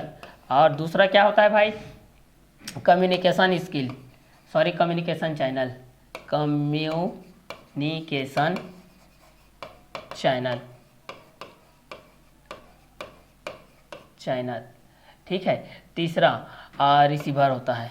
तीसरा होता है आप लोगों का रिसीवर, तीसरा होता है आप लोगों का रिसीवर होता है, तीसरा होता है आप लोगों का रिसीवर होता है। क्लियर। तो इस कंटेंट के हिसाब से हम लोग इस चीज़ को देखते हैं, इस कंटेंट के हिसाब से हमारे पास क्या क्या कंटेंट होता है, किस किस के बेसिस पे होता है। क्लियर। तो चलिए इस कंटेंट के हिसाब से हम लोग इस चीज़ को देखेंगे तो हमारे पास किस किस के बेसिस पे आएगा और किस किस के कंटेंट के हिसाब से आते जाएगा, इस चीज़ को हम लोग यहाँ से देखते हुए चले जाते हैं। क्लियर। तो इस कंटेंट के बेसिस पे हमारे पास क्या चीज़ आएगा, किस किस के बेसिस पे आएगा, ये सारे चीज़ को हम लोग यहाँ से क्लियर करते हुए चलते हैं भाई। ठीक है, तो संचार के माध्यम के बेस से आपके पास जो जो यूज होता है भाई उस कंटेंट को आप लोगों को लिखते हुए चले जाना है। तो संचार तंत्र के अवयव के माध्यम से एलिमेंट्स ऑफ कम्युनिकेशन सिस्टम हमारे पास मुख्यतः 3 भाग होते हैं। कितने भाग होते हैं हमारे पास, 3 भाग होते हैं। मुख्यतः कितने भाग होते हैं, तो मुख्यतः 3 भाग होते हैं भाई। तो इस कंटेंट को आप लोगों को लेकर के चलना है। तो 3 भाग होते हैं। तो पहला होता है हमारे पास प्रेषित ट्रांसमीटर। पहला क्या होता है, ट्रांसमीटर होता है। संचार तंत्र के मुख्यतः 3 भाग होते हैं। पहला होता है ट्रांसमीटर, इसका कार्य सूचनाओं को प्रसारित करना है। संचार चैनल, ठीक है, तो पहला संचार तंत्र के मुख्यतः 3 भाग होते हैं। संचार तंत्र के कितने भाग होते हैं, तो संचार तंत्र के मुख्यतः 3 भाग होते हैं। पहला प्रेषित ट्रांसमीटर के बेस होता है, इसका कार्य सूचनाओं को प्रसारित करना होता है। ठीक है, पहला होता है ट्रांसमीटर, इसका कार्य सूचनाओं को प्रसारित करना होता है। दूसरा होता है संचार चैनल, तो पहला होता है ट्रांसमीटर, इसका कार्य सूचनाओं को प्रसारित करना होता है। ठीक है, तो संचार तंत्र के अवयव के बारे में हम लोग इस चीज को जानते हैं भाई। संचार तंत्र के अवयव के बारे में जानते हैं, एलिमेंट्स ऑफ कम्युनिकेशन सिस्टम।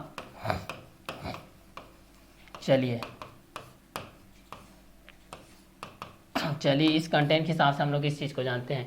तो एलिमेंट्स ऑफ कम्युनिकेशन सिस्टम के बारे में हम लोग यहाँ से जानते हैं। तो पहला क्या होता है, पहला संचार तंत्र के मुख्यतः 3 भाग होते हैं। संचार तंत्र के मुख्यतः कितने भाग होते हैं, 3 भाग होते हैं।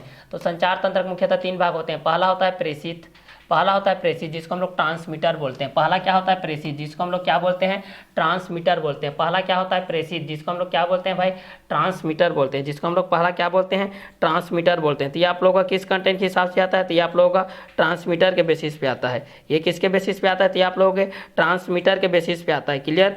तो चलिए इस कंटेंट के हिसाब से हम लोग इस चीज़ को देखते हैं। तो हमारे पास क्या क्या कंटेंट होगा, इस कंटेंट के बेसिस पे हम लोग इस चीज़ को देखेंगे। क्लियर। तो चलिए इस कंटेंट के हिसाब से हम लोग किस किस कंटेंट के हिसाब से हमारे पास होगा, इस चीज को हम लोग यहां से देखेंगे। क्लियर। तो चलिए इस कंटेंट के हिसाब से हम लोग इस चीज़ को देखेंगे। इस कंटेंट के हिसाब से हमारे पास किस किस के बेसिस पे हो जाएगा। क्लियर। तो चलिए इस कंटेंट के हिसाब से हम लोग इस चीज़ को देखते हैं। तो संचार तंत्र के मुख्यतः 3 भाग होते हैं। पहला ट्रांसमीटर के बेसिस से होता है। पहला क्या होता है? ट्रांसमीटर के बेसिस होता है। इसका कार्य सूचनाओं को प्रसारित करना होता है। इसका कार्य क्या होता है? सूचनाओं को प्रसारित करना होता है। जो भी सूचना आएगा उसको प्रसारण करना होता है। जैसे कि प्रसारित करते हैं ना, टेलीकास्ट करते हैं, बस वही कंटेंट हो जाएगा। टेलीकास्ट करना रहेगा, प्रसारित करना रहेगा, टेलीकास्ट करना रहेगा। तो संचार तंत्र के मुख्यतः 3 भाग होते हैं। प्रेषित, पहला इसका कार्य सूचनाओं को प्रसारित करना होता है। प्रेषित पहला होता है। ट्रांसमीटर, इसका कार्य सूचनाओं को प्रसारित करना होता है। ठीक है। तो पहला संचार तंत्र के मुख्यतः 3 भाग होते हैं। प्रेषित, ट्रांसमीटर, इसका कार्य सूचनाओं को प्रसारित करना होता है। ठीक है। इसका कार्य सूचनाओं को क्या करना रहता है? प्रसारित करना होता है। तो पहला ट्रांसमीटर होता है। इसका कार्य सूचनाओं को क्या करना रहता है? प्रसारित करना होता है। जो भी सूचना आएगा उसको हम लोगों को प्रसारण करना रहेगा, प्रसारित करना रहेगा। ठीक है। तो इस कंटेंट के हिसाब से हमारे पास इस चीज के माध्यम से हमारे पास क्या क्या कंटेंट आएगा और किस किस के बेसिस पे आएगा, ये सारे चीज को हम लोग यहाँ से देखते हुए चले जाएंगे। ठीक है। तो इस कंटेंट के हिसाब से हमारे पास क्या क्या कंटेंट आएगा और किस किस के बेसिस पे आएगा, ये सारे चीज को हम लोग यहाँ से देखते चले जाएंगे। तो संचार तंत्र के मुख्यतः 3 भाग होते हैं। प्रेषित, इसका कार्य सूचनाओं को प्रसारित करना होता है। ठीक है। तो संचार तंत्र के मुख्यतः 3 भाग होते हैं। प्रेषित, इसका कार्य सूचनाओं को प्रसारित करना होता है।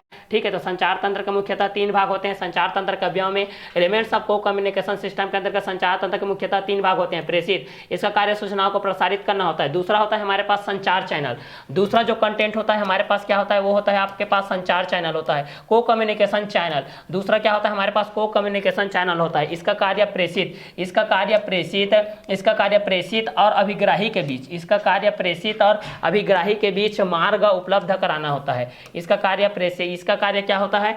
प्रेषित और अभिग्राही के बीच में मार्ग उपलब्ध कराना होता है। यह एक विद्युतीय माध्यम है। यह एक विद्युतीय माध्यम है। यह एक क्या है? विद्युतीय माध्यम है। यह एक विद्युतीय माध्यम है जो तार युग्म समाक्षीय केबल लेजर किरण पुंज अथवा रेडियो तरंग से हो सकता है। ठीक है। तो यहाँ पर क्या होता है? संचार चैनल, इसका कार्य प्रेषित और अभिग्राही के बीच का मार्ग उपलब्ध कराना था, दोनों के बीच में मार्ग उपलब्ध कराना रहता है। यह एक विद्युतीय माध्यम होता है जो तार युग्म समाक्षीय केबल लेजर किरण पुंज अथवा रेडियो तरंगे से हो सकता है। ठीक है। तो दूसरा कंटेंट के हिसाब से हम लोग इस चीज को देखते हैं। संचार चैनल के बेस में इसका कार्य प्रेषित और अभिग्राही के बीच मार्ग उपलब्ध कराना होता है। यह एक विद्युतीय माध्यम होता है जो तार युग्म समाक्षीय केबल लेजर किरण पुंज अथवा रेडियो तरंग भी हो सकता है। क्लियर। तो इस कंटेंट के हिसाब से आप लोग इस चीज को देखते हैं कि संचार तंत्र के मुख्यतः 3 भाग होते हैं। प्रेषित, इसका कार्य सूचनाओं को प्रसारित करना होता है। संचार चैनल, इसका कार्य प्रेषित और अभिग्राही के बीच के मार्ग उपलब्ध कराना होता है। यह एक विद्युतीय माध्यम होता है जो तार युग्म समाक्षीय केबल लेजर किरण पुंज अथवा रेडियो तरंग हो सकता है। क्लियर। और तीसरा जो होता है हमारा मोस्ट इंपोर्टेंट जो होता है रिसीवर, जो हमारे पर रिसीवर का काम करता है, जिसको हम लोग अभिग्राही बोलते हैं, जिसको हम लोग क्या बोलते हैं? अभिग्राही बोलते हैं। इसका कार्य सूचनाओं को ग्रहण करना होता है। इसका कार्य सूचनाओं को क्या करना रहता है? ग्रहण करना होता है। और एवं संचार तंत्र वैद्युतीय इलेक्ट्रॉनिक, संचार तंत्र एवं वैद्युतीय इलेक्ट्रॉनिक अथवा प्रकाशिक हो सकता है। क्या हो सकता है? प्रकाशिक हो सकता है। तो अभिग्राही के बेस पे हम लोग इस चीज को देखते हैं। इसका कार्य सूचनाओं को ग्रहण करना होता है। संचार तंत्र वैद्युतीय इलेक्ट्रॉनिक अथवा प्रकाशिक हो सकता है। तो संचार तंत्र के मुख्यतः 3 भाग होते हैं। प्रेषित, इसका कार्य सूचनाओं को प्रसारित करना होता है। संचार चैनल, इसका कार्य प्रेषित और अभिग्राही के बीच के मार्ग उपलब्ध कराना होता है। यह एक विद्युतीय माध्यम होता है जो तार युग्म समाक्षीय केबल लेजर किरण पुंज अथवा रेडियो तरंग हो सकता है। अभिग्राही के बेस में हम लोग इस चीज को देखते हैं। इसका कार्य सूचनाओं को ग्रहण करना होता है। संचार तंत्र वैद्युतीय इलेक्ट्रॉनिक अथवा प्रकाशिक हो सकता है। क्लियर।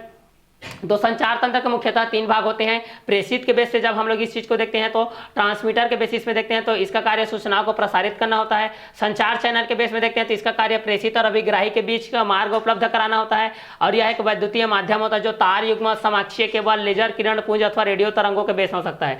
अभिग्राही थर्ड हम लोग रिसीवर के बेस में देखते हैं तो इसका कार्य सूचनाओं को ग्रहण करना होता है। संचार तंत्र वैद्युतीय इलेक्ट्रॉनिक प्रकाशिक के बेस पे इस चीज पे होता है। ठीक है। तो संचार तंत्र के मुख्यतः 3 भाग होते हैं। प्रेषित, इसका कार्य सूचनाओं को प्रसारित करना होता है। संचार चैनल, इसका कार्य प्रेषित और अभिग्राही के बीच के मार्ग उपलब्ध कराना होता है। यह एक वैद्युतीय माध्यम होता है जो तार युग्म समाक्षीय केबल लेजर किरण पुंज अथवा रेडियो तरंग के बेसिस हो सकता है। अभिग्राही के बेस पे हम लोग इस चीज को देखते हैं तो इसका कार्य सूचनाओं को ग्रहण करना होता है। संचार तंत्र वैद्युतीय क्षेत्र इलेक्ट्रॉनिक परिपथ तथा प्रकाशिकी हो सकता है। क्लियर। तो मोस्ट इंपोर्टेंट कंटेंट के हिसाब से आप लोग के पास जो 3 कंटेंट आते हैं एलिमेंट्स ऑफ को कम्युनिकेशन सिस्टम के बेसिस पे कि संचार तंत्र के मुख्यतः कितने भाग होते हैं। तो संचार तंत्र के मुख्यतः 3 भाग होते होते हैं, तो पहला प्रेषित के बेसिस पे आता है हमारे पास। जो पहला कंटेंट आता है वो किसके बेसिस पे आता है? प्रेषित के बेसिस पे आता है, जो कि ट्रांसमीटर से रिलेटेड होता है। इसका कार्य सूचनाओं को प्रसारित करना होता है। संचार चैनल, इसका कार्य प्रेषित और अभिग्राही के बीच मार्ग उपलब्ध कराना है। यह एक वैद्युतीय माध्यम होता है जो तार युग्म, समाक्षीय केबल, लेजर किरण, पुंज अथवा रेडियो तरंगों के बेस हो सकता है। अभिग्राही के बेस पे जब हम लोग इस चीज को देखते हैं तो इसका कार्य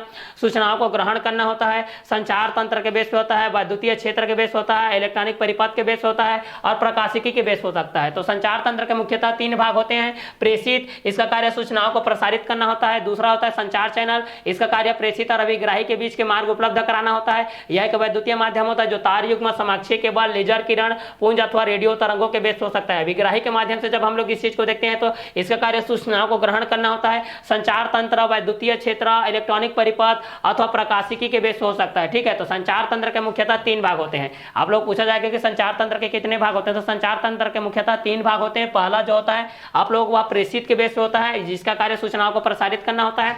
दूसरा जो होता है वह संचार चैनल के बेस होता है, इसका कार्य प्रेषित और अभिग्राही के बीच का मार्ग उपलब्ध कराना होता है। तीसरा जो होता है यह एक विद्युतीय माध्यम क्षेत्र होता है जो तार युग्म, समाक्षीय केबल, लेजर किरण, पुंज अथवा रेडियो तरंग हो सकता है। तीसरा जो होता है वह अभिग्राही रिसीवर के बेस होता है, इसका कार्य सूचनाओं को ग्रहण करना होता है। संचार तंत्र के बेस होता है और इसका कार्य सूचनाओं को ग्रहण करना होता है। संचार तंत्र, वैद्युतीय क्षेत्र, इलेक्ट्रॉनिक अथवा प्रकाशिकी हो सकता है। तो संचार तंत्र के मुख्यतः 3 भाग होते हैं। प्रेषित, इसका कार्य सूचनाओं को प्रसारित करना होता है। संचार चैनल, इसका कार्य प्रेषित और अभिग्राही के बीच मार्ग उपलब्ध कराना होता है। यह एक विद्युतीय माध्यम होता है जो तार युग्म, समाक्षीय केबल, लेजर किरण, पुंज अथवा रेडियो तरंगों के बेसिस पे हो सकता है।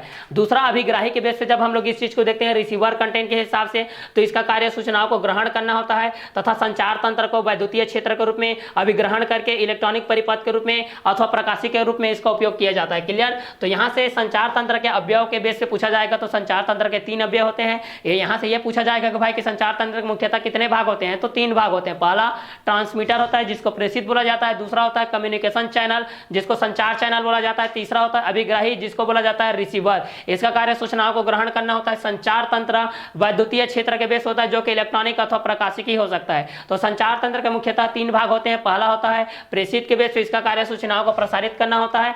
और दूसरा होता है संचार चैनल, इसका कार्य प्रेषित और अभिग्राही के बीच का मार्ग उपलब्ध कराना होता है। यह एक वैद्युतीय माध्यम होता है जो तार युग्म, समाक्षीय केबल, लेजर किरण, पुंज अथवा रेडियो तरंगों के बेसिस पे हो सकता है। तीसरा जो होता है वो अभिग्राही के बेस होता है, इसका कार्य सूचनाओं को ग्रहण करना होता है। संचार तंत्र, वैद्युतीय क्षेत्र, इलेक्ट्रॉनिक परिपथ तथा इलेक्ट्रॉनिक और प्रकाशिकी के बेस हो सकता है। तो संचार तंत्र के मुख्यतः 3 भाग होते हैं। पहला प्रेषित के बेस होता है, इसका कार्य सूचनाओं को प्रसारित करना होता है। दूसरा होता है संचार चैनल के बेस होता है, इसका कार्य प्रेषित और अभिग्राही के बीच मार्ग उपलब्ध कराना होता है। यह एक विद्युतीय माध्यम होता है जो तार युग्म, समाक्षीय केबल, लेजर किरण, पुंज अथवा रेडियो तरंगों के बेस पे हो सकता है।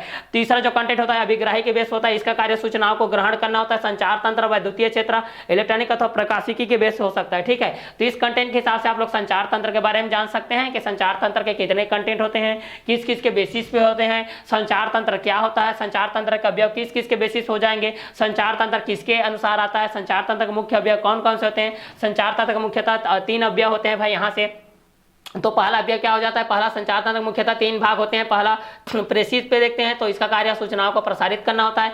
दूसरा संचार चैनल के बेस में देखते हैं, इसका कार्य प्रेषित और अभिग्राही के बीच मार्ग उपलब्ध कराना होता है। तीसरा देखते हैं यह एक विद्युतीय माध्यम होता है जो तार युग्म, समाक्षीय केबल, लेजर किरण, पुंज अथवा रेडियो तरंगों के बेस हो सकता है। तीसरा होता है अभिग्राही के माध्यम से, इसका कार्य सूचनाओं को ग्रहण करना होता है। संचार तंत्र, वैद्युतीय क्षेत्र, इलेक्ट्रॉनिक परिपथ अथवा प्रकाशिकी के बेस हो सकता है। तो संचार तंत्र के मुख्यतः 3 भाग होते हैं। पहला प्रेषित ट्रांसमीटर, इसका कार्य सूचनाओं को प्रसारित करना। दूसरा संचार चैनल कम्युनिकेशन चैनल, इसका कार्य प्रेषित और अभिग्राही के बीच मार्ग उपलब्ध कराना। तीसरा यह एक विद्युतीय माध्यम होता है जो तार युग्म, समाक्षीय केबल, लेजर किरण, पुंज अथवा रेडियो तरंगों के बेसिस पे होता है। अभिग्राही के माध्यम से जब हम लोग इस चीज को देखते हैं तो इसका कार्य सूचनाओं को ग्रहण करना होता है। संचार तंत्र वैद्युतीय, इलेक्ट्रॉनिक अथवा प्रकाशिकी हो सकता है। संचार तंत्र के मुख्यतः 3 भाग होते हैं। प्रेषित, इसका कार्य सूचनाओं को प्रसारित करना होता है। दूसरा संचार चैनल, इसका कार्य प्रेषित और अभिग्राही के बीच मार्ग उपलब्ध कराना होता है। यह एक वैद्युतीय माध्यम होता है जो तार युग्म, समाक्षीय केबल, लेजर किरण, पुंज अथवा रेडियो तरंगों के बेसिस हो जाता है। अभिग्राही के माध्यम से जब हम लोग इस चीज को देखते हैं तो इसका कार्य सूचनाओं को ग्रहण करना होता है। संचार तंत्र वैद्युतीय क्षेत्र,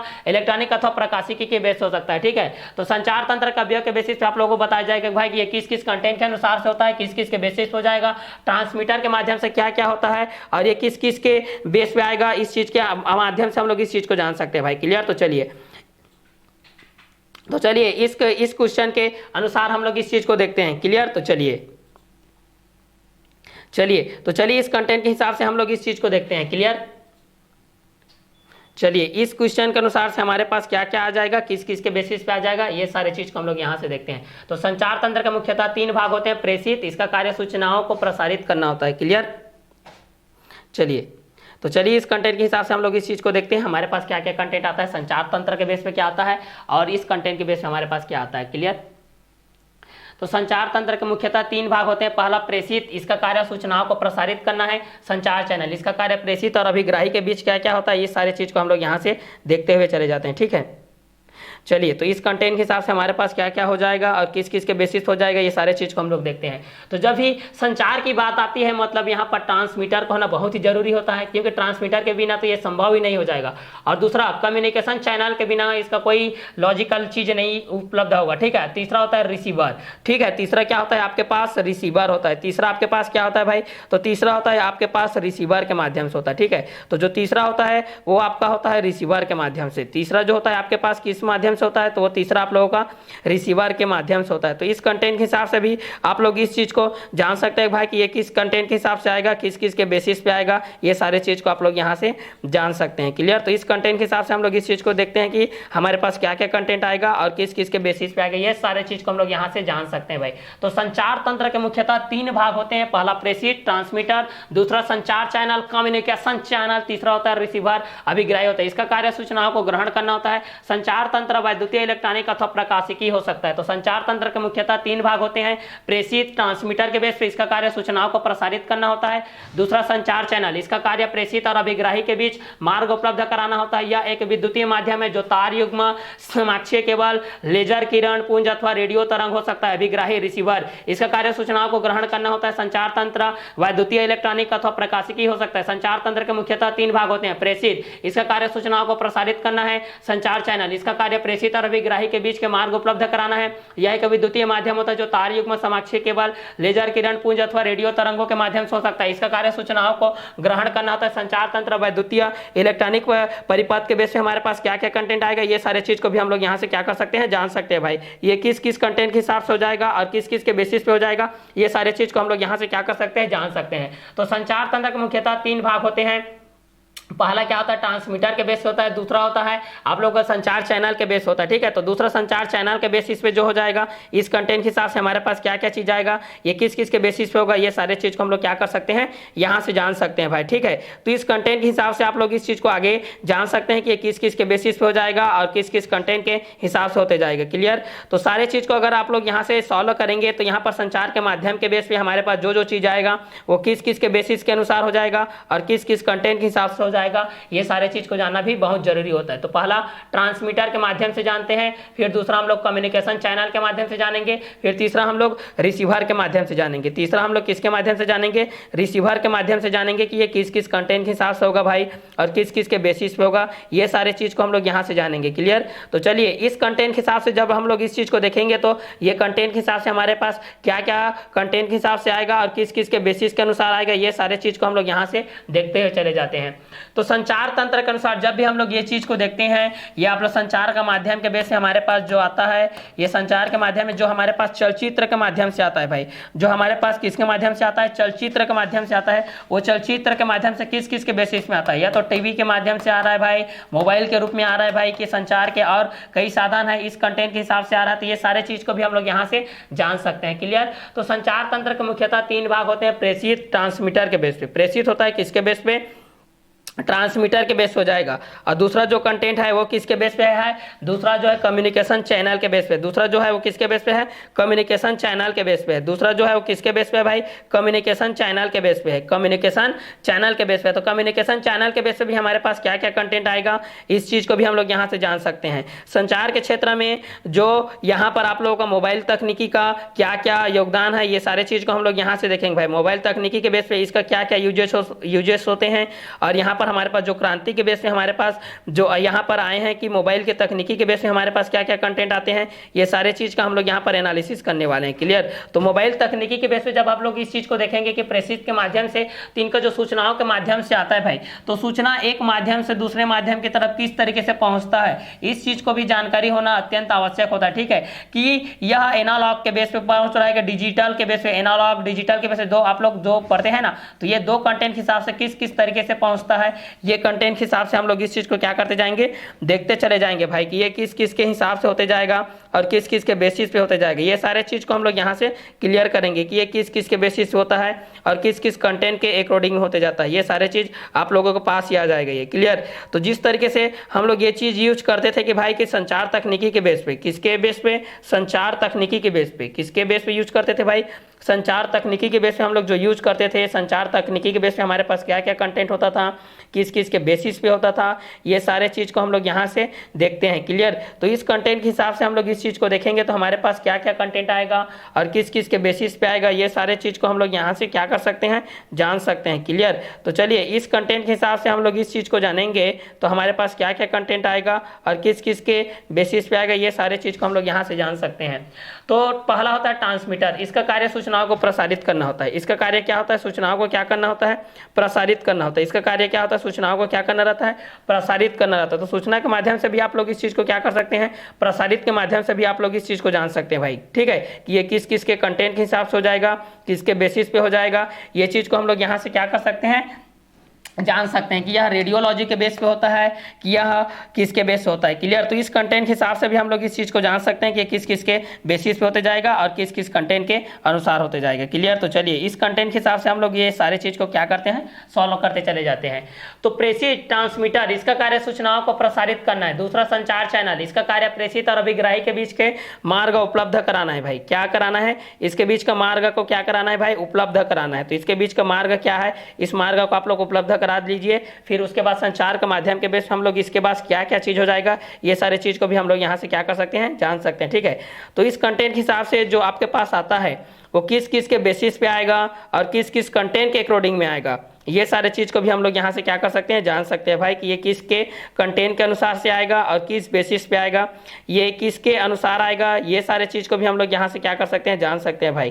क्लियर। तो चलिए इस कंटेंट के माध्यम से हम लोग इस चीज़ को जानते हैं कि ये किसके बेसिस पे आएगा और किस कंटेंट के अनुसार से ये आते जाएगा। क्लियर। तो चलिए इस कंटेंट के हिसाब से हम लोग इस चीज़ को जान लेते हैं कि भाई संचार के माध्यम में इसका वास्तविक यूज क्या होता है और ये किसके बेसिस पे होता है, ये सारे चीज़ को हम लोग यहाँ से जान सकते हैं। क्लियर। तो चलिए इस कंटेंट के हिसाब से हम लोग इस चीज़ को जानते हैं कि ये किसके बेसिस पे होता है और किस कंटेंट के हिसाब से होता है, ये सारे चीज़ को हम लोग यहाँ से जान सकते हैं। क्लियर। तो चलिए इस कंटेंट के बेसिस पे हम लोग भी इस चीज़ को जानते हैं भाई कि ये किस किस के बेसिस पे होते जाएगा और किस किस कंटेंट के अनुसार से होते जाएगा। क्लियर। तो जिस तरीके से आप लोग जानते हैं कि संचार के माध्यम में मोबाइल तकनीकी का किस तरीके से यूज होता है, मोबाइल तकनीकी के बेस पे हमारे पास क्या क्या कंटेंट आते हैं, वो किस किस के बेसिस पे होता है, मोबाइल तकनीकी का इसका उपयोग किस तरीके से होता है, संचार के माध्यम में इसका किस तरीके से उपयोग होता है, ये सारे चीज़ के माध्यम से हम लोग इस चीज़ को क्या कर सकते हैं, सॉल्व कर सकते हैं भाई। ठीक है। तो इस कंटेंट के हिसाब से आप लोग देखिएगा कि इस कंटेंट के हिसाब से आपके पास क्या क्या चीज़ आते हैं और किस किस के बेसिस पे आते हैं। क्लियर। तो चलिए इस कंटेंट के हिसाब से भी आप लोग इस चीज़ को जान सकते हैं भाई कि ये किस किस के कंटेंट के हिसाब से आ जाएगा, किस किस के बेसिस के अनुसार आ जाएगा, किसके अनुसार ही आते जाएगा। क्लियर। तो चलिए इस कंटेंट के हिसाब से हम लोग इस चीज़ को देखते हैं। तो संचार तंत्र के मुख्यतः 3 भाग होते हैं, प्रेषित, ट्रांसमीटर, इसका कार्य सूचनाओं को प्रसारित करना होता है। दूसरा संचार चैनल, कम्युनिकेशन चैनल, इसका कार्य प्रेषित और विग्राही के बीच मार्ग उपलब्ध कराना होता है। और तीसरा जो होता है यह एक विद्युतीय माध्यम होता है जो तार युग्म, समाक्षीय केबल, लेजर किरण पुंज अथवा रेडियो तरंगों के बेस होता है। तीसरा जो होता है अभिग्राही रिसीवर, इसका कार्य सूचनाओं को ग्रहण करना होता है। संचार तंत्र वैद्युतीय क्षेत्र, इलेक्ट्रॉनिक परिपथ और प्रकाशिकी के भी बेस पे हो सकता है। ठीक है। तो ट्रांसमीटर कि इसमें क्या क्या ट्रांसमीटर लगा है, पूछते हैं ना जब आप कभी भी जाते हैं कहीं भी इलेक्ट्रॉनिक यहाँ जाते हैं, ये कि कहीं यहाँ आप लोग जाते हैं इलेक्ट्रॉनिक की यहाँ जाते हैं, या जहाँ पर आप लोगों का टीवी वगैरह जब खराब हो जाता है या फ्रिज वगैरह खराब हो जाता है, कहीं भी हो जाता है भाई, तो वहाँ पर आप लोग जाते हैं तो वहाँ पर जो केबल के माध्यम से होता है तो इसका प्लेट गया है कि ट्रांसमीटर गया है कि रिसीवर गया है कि इसका कम्युनिकेशन चैनल आउट ऑफ हो गया है, आउट ऑफ रेंज हो गया है, ये सारे चीज़ की पता आप लोग कब चलती है, जब उसके कंटेंट के अनुसार उसके ऑपरेटर के पास उसके आप लोग लोग जो भी बनाने वाले हैं, ठीक है, जो बनाने वाले मैकेनिक रहते हैं उनके पास आप लोग जाओगे तो पता चलेगा। तो वहाँ पर आप लोग इस चीज को सुनते होंगे, इस साउंड को, कि ट्रांसमीटर के बेस पे हमारे पास क्या होता है। तो इसका कार्य, ट्रांसमीटर का कार्य क्या होता है। तो इसका कार्य सूचनाओं को प्रसारित करना होता है। जो भी आपके पास सूचना होता है, जैसे कि आपके पास अगर कोई वीडियो हो, ठीक है, उसको आप लोग प्रसारित करना चाहते हैं, उसको प्रसारण करना चाह रहे हैं, तो उसमें किसका उपयोग होगा, आपका ट्रांसमीटर का उपयोग होगा। उसमें किसका उपयोग होगा, ट्रांसमीटर का। जैसे कि कई चीजें होती है, जैसे कि लाइव टेलीकास्ट होता है, जैसे कि नरेंद्र मोदी भाषण दे रहा है भाई दिल्ली में, उसका लाइव टेलीकास्ट करना है, प्रसारण करना है, वो तो वहाँ दे रहा है भाई, लेकिन उसका प्रसारण हमारे सभी अलग अलग स्टेट में भी होना है। जितने भी हमारे पास स्टेट हैं, हर एक स्टेट के हर एक जिले में भी होना है भाई, हर एक स्टेट के हर एक जिले के माध्यम से होना है। तो उसका जो प्रसारण होता है उस सूचना का, अगर वो सूचना बोल रहा है, जैसे कि किसी भी लेकर के बोल रहा है कि अगर हमारे पास 26 जनवरी को लेकर के बोल रहा है, या 15 अगस्त को लेकर के बोल रहा है, या किसी भी, या न्यू ईयर के माध्यम से कुछ भी सूचना बोल रहा है, या कुछ भी संसद से रिलेटेड कुछ भी वर्क है, राजनीति से संबंधित, कोई भी पार्टी से संबंधित, या अपने चुनावी प्रचार से संबंधित जो भी है, तो उसको आप लोग प्रसार करेगा, सूचना को प्रसारित करेगा, आम जनता तक पहुंचाएगा। तो किसके माध्यम से पहुंचाएगा, सूचना के माध्यम से पहुंचाएगा। तो उसमें ट्रांसमीटर का उपयोग होता है। तो इसी का कार्य सूचनाओं को क्या करना रहता है, प्रसारित करना रहता है। दूसरा होता है संचार चैनल। दूसरा क्या होता है, संचार चैनल, कम्युनिकेशन चैनल। इसका कार्य प्रेषित और अभिग्राही के बीच मार्ग उपलब्ध कराना होता है। इसका कार्य प्रेषित और अभिग्राही के बीच मार्ग उपलब्ध कराना होता है। यह एक विद्युतीय माध्यम है जो तार युग्म, समाक्षीय केबल और लेजर किरण पुंज अथवा रेडियो तरंगों के माध्यम से हो सकता है। और तीसरा जो कंटेंट होता है वो होता है रिसीवर। तीसरा जो कंटेंट होता है वो क्या होता है, रिसीवर। तीसरा जो कंटेंट होता है वो क्या होता है भाई, रिसीवर होता है।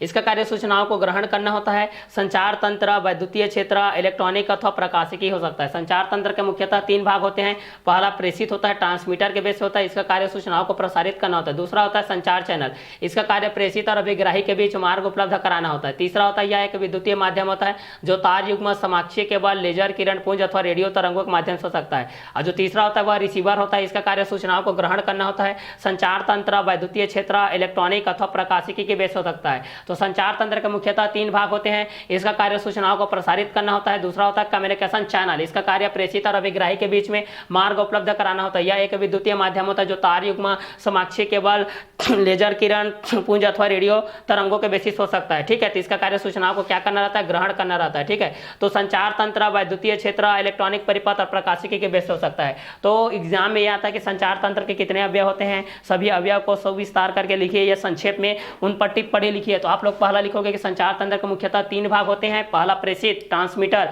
इसका कार्य सूचनाओं को प्रसारित करना होता है। दूसरा होता है संचार चैनल, इसका कार्य प्रेषित और अभिग्राही के बीच मार्ग उपलब्ध कराना होता है। तीसरा होता है यह एक विद्युतीय माध्यम होता है जो तार युग्म, समाक्षीय केबल, लेजर किरण पुंज अथवा रेडियो तरंगे के माध्यम से हो सकता है। ठीक है, तो पहला संचार तंत्र के मुख्यतः 3 भाग होते हैं। पहला प्रेषित, ट्रांसमीटर के बेस पे, इसका कार्य सूचनाओं को प्रसारित करना होता है। दूसरा होता है संचार चैनल, इसका कार्य प्रेषित और अभिग्राही के बीच के मार्ग को उपलब्ध कराना होता है। तीसरा होता है यह एक विद्युतीय माध्यम होता है जो तार युग्म, समाक्षीय केबल, लेजर किरण पुंज अथवा रेडियो तरंग हो सकता है। और तीसरा क्या होता है, अभिग्राही, रिसीवर, इसका कार्य सूचनाओं को ग्रहण करना होता है। संचार तंत्र, वैद्युतीय क्षेत्र, इलेक्ट्रॉनिक अथवा प्रकाशिकी भी हो सकता है। तो संचार तंत्र के मुख्यतः 3 भाग होते हैं। प्रेषित, इसका कार्य सूचनाओं को प्रसारित करना है। संचार चैनल, इसका कार्य प्रेषित और अभिग्राही के बीच मार्ग उपलब्ध कराना है। यह एक विद्युतीय माध्यम होता है जो तार युग्म, समाक्षीय केबल, लेजर किरण पुंज अथवा रेडियो तरंगों के माध्यम से हो सकता है। इसका कार्य सूचनाओं को ग्रहण करना होता है। संचार तंत्र, वैद्युतीय क्षेत्र, इलेक्ट्रॉनिक परिपथ के बेस पे हो सकता है। क्लियर, तो संचार तंत्र के अवयव के बेस पे भी आप लोग इस चीज को जान सकते हैं भाई। ठीक है, तो प्राचीनतम काल में जो आपके पास समस्या आता था, सूचनाओं को लेकर के आता था या किसी एक भाषा को लेकर के आता था, जब भाषा का हमारे पास विकास नहीं हुआ था, जब हमारे पास किसका विकास नहीं हुआ था, जब भाषा का विकास नहीं हुआ था भाई, तो भाषा को लेकर के हमारे पास जो कंटेंट के माध्यम से आते थे, संचार के माध्यम से जो हमारे पास आते थे, तो वो सारे प्रॉब्लम का जो क्रिएट होता था, ठीक है, वो प्रॉब्लम के अनुसार हमारे पास क्या क्या कंटेंट को लेकर के आते थे, ये सारे चीज संचार के आ जाने से सारे समस्याएं हमारे पास क्या हो गए, दूर हो गए भाई। ठीक है, तो पहला जो ट्रांसमीटर के बेस पे, क्योंकि ट्रांसमीटर को अधिकतर एग्जाम में पूछा जा चुका है, ट्रांसमीटर के बेस पे कम्युनिकेशन चैनल को पूछा जा चुका है, रिसीवर के माध्यम से रिसीवर को ये पूछा जा चुका है। ठीक है, तो इस कंटेंट को आप लोग हमेशा याद रखिएगा कि संचार चैनल के बेस पे क्या होता है, इस कंटेंट के माध्यम से आपके पास क्या क्या कंटेंट के माध्यम से होता है, ये सारे चीज को आप लोग यहाँ से जान सकते हैं भाई कि ये किस किस कंटेंट के हिसाब से हो जाएगा और किस किस के बेसिस पे होते जाएगा। ये सारे चीज को आप लोग यहाँ से क्या कर सकते हैं, जान सकते हैं कि किस किस कंटेंट के हिसाब से होते जाएगा, किस किस के बेसिस पे होते जा रहा है। ठीक है, तो प्रेषित के बेस पे जब हम लोग इस चीज को देखते हैं ट्रांसमीटर के बेस पे, तो इसका कार्य सूचनाओं को प्रसारित करना होता है। संचार चैनल दूसरा, इसका कार्य प्रेषित और अभिग्राही के बीच मार्ग उपलब्ध कराना होता है। यह एक विद्युतीय माध्यम होता है जो तार युग्म, समाक्षीय केबल, लेजर किरण पुंज अथवा रेडियो तरंगों के माध्यम से हो सकता है। तीसरा जो कंटेंट होता है अभिग्राही के माध्यम से होता है। इसका कार्य सूचनाओं को ग्रहण करना होता है। संचार तंत्र, वैद्युतीय क्षेत्र, इलेक्ट्रॉनिक परिपथ, प्रकाशिकी के बेस में हमारे पास ये चीज होता है। क्लियर? तो इस कंटेंट के हिसाब से भी आप लोग ये सारे चीज को यहाँ से आप लोग जान सकते हैं भाई कि ये किस कंटेंट के हिसाब से हो जाएगा, किस किस के बेसिस पे हो जाएगा, ये सारे चीज को आप लोग यहाँ से जान सकते हैं भाई। क्लियर? तो इस कंटेंट के हिसाब से हमारे पास रिसीवर का क्या यूज होता है, कम्युनिकेशन चैनल क्या होता है, ट्रांसमीटर क्या होता है। तो पहला ट्रांसमीटर के बेस पे देखते हैं, तो इसका कार्य सूचनाओं को प्रसारित करना होता है। दूसरा देखते हैं संचार चैनल, इसका कार्य प्रेषित और अभिग्राही के बीच मार्ग उपलब्ध कराना होता है। तीसरा देखते हैं यह एक विद्युतीय माध्यम होता है जो तार युग्म, समाक्षीय केबल, लेजर किरण पुंज अथवा रेडियो तरंगों के माध्यम से जो होता है। इस कंटेंट के हिसाब से आप लोग इस चीज को जान सकते हैं भाई। क्लियर? तो इस कंटेंट के हिसाब से जब हम लोग इस चीज को जानेंगे तो हमारे पास क्या क्या कंटेंट आएगा, किस किस के बेसिस पे आएगा, ये सारे चीज को हम लोग यहाँ से क्या कर सकते हैं, जान सकते हैं भाई कि ये किस किस के बेसिस पे आते जाएगा, किस किस कंटेंट के हिसाब से आते जाएगा। क्लियर? तो इस कंटेंट के हिसाब से जब भी आप लोग इस चीज को देखेंगे तो ये कम्युनिकेशन स्किल के बेस पे आपके पास क्या आ जाएगा और किस कंटेंट के हिसाब से आ जाएगा, ये सारे चीज को आप लोग यहाँ से जान सकते हैं भाई कि ये किस कंटेंट के हिसाब से आएगा और किसके बेसिस पे आएगा। ये सारे चीज को आप लोग यहाँ से क्या कर सकते हैं, जान सकते हैं। क्लियर? तो इस कंटेंट के हिसाब से हम लोग ये सारे चीज को सॉल्व करेंगे तो ट्रांसमीटर के बेस पे सॉल्व कर सकते हैं, कम्युनिकेशन चैनल के बेस पे सॉल्व कर सकते हैं और रिसीवर के माध्यम से भी हम लोग इस चीज को क्या कर सकते हैं, सॉल्व कर सकते हैं भाई। क्लियर? तो चलिए संचार तंत्र के जो अवयव के बारे में आप लोग जब इसको डिसाइड करेंगे और इसको आप लोग देखेंगे भाई तो ये किस किस कंटेंट के हिसाब से हो जाएगा और किस किस के बेसिस पे हो जाएगा, ये सारे चीज को हम लोग यहाँ से जानेंगे। क्लियर? तो मुख्यतः इसका जो 3 अवयव होता है संचार तंत्र के, वो होता है प्रेषित के बेस होता है जो कि ट्रांसमीटर कहलाता है। दूसरा संचार चैनल होता है जो कि कम्युनिकेशन चैनल कहलाता है। तीसरा होता है अभिग्राही जो कि रिसीवर कहलाता है। इसका कार्य सूचनाओं को ग्रहण करना होता है। संचार तंत्र, वैद्युतीय क्षेत्र, इलेक्ट्रॉनिक परिपथ और प्रकाशिकी के बेस होता है। तो संचार तंत्र के मुख्यतः 3 भाग होते हैं। पहला प्रेषित के बेस होता है, इसका कार्य सूचनाओं को प्रसारित करना होता है। दूसरा संचार चैनल होता है, इसका कार्य प्रेषित और अभिग्राही के बीच का मार्ग उपलब्ध कराना होता है। यह एक विद्युतीय माध्यम होता है जो तार युग्म, समाक्षीय केबल, लेजर किरण पुंज अथवा रेडियो तरंगों के माध्यम से हो सकता है। ठीक है? तो संचार तंत्र के मुख्यतः 3 भाग होते हैं। प्रेषित, इसका कार्य सूचनाओं को प्रसारित करना होता है। संचार चैनल, इसका कार्य प्रेषित और अभिग्राही के बीच का मार्ग उपलब्ध कराना होता है। यह एक विद्युतीय माध्यम होता है जो तार युग्म, समाक्षीय केबल, लेजर किरण पुंज अथवा रेडियो तरंगों के माध्यम से हो सकता है। अभिग्राही तीसरा होता है रिसीवर, इसका कार्य सूचनाओं को ग्रहण करना होता है। संचार तंत्र वैद्युतीय, इलेक्ट्रॉनिक अथवा प्रकाशिकी के बेस पे हो सकता है। ठीक है? तो इस कंटेंट के हिसाब से भी आप लोग इस चीज को जान सकते हैं कि संचार तंत्र के बेस पे क्या होता है, प्रेषित के बेस पे क्या होता है, संचार चैनल के बेस पे क्या होता है और अभिग्राही के बेस पे क्या हो सकता है। ठीक है? तो चलिए इस कंटेंट को हम लोग यहीं तक सीमित रखते हैं। इसका आगे का वीडियो लेक्चर को हम लोग नेक्स्ट वीडियो लेक्चर में क्लियर करते हैं।